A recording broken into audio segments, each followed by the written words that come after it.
Det er nok vel måske den mest berømte figur, som de fleste ved allermindst om. Jeg hedder Kenneth Bøgh Andersen. For et par år siden udgav jeg en genfortælling af Frankenstein.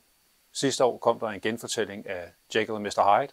Og nu er den sidste genfortællingshistorie så kommet, nemlig min version af Bram Stokers Dracula. Det var den sværeste opgave i det. Det var at forblive så tro mod Bram Stokers oprindelige værk, jeg overhovedet kunne.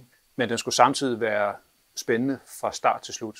Det, der er specielt ved Dracula, den oprindelige Dracula, det er jo, at den er fortalt i dagbogsform, hvilket gør, at Dracula er en speciel læseoplevelse. Men det var også en fortælleform, som jeg var nødt til at gå væk fra, fordi det er heller ikke altid, man helt forstår, at når folk jager vildt, at de snart lige har tid til at skrive 5 sider i en dagbog for at fortælle, hvad der sker. Og alt bliver jo først fortalt, når det er sket.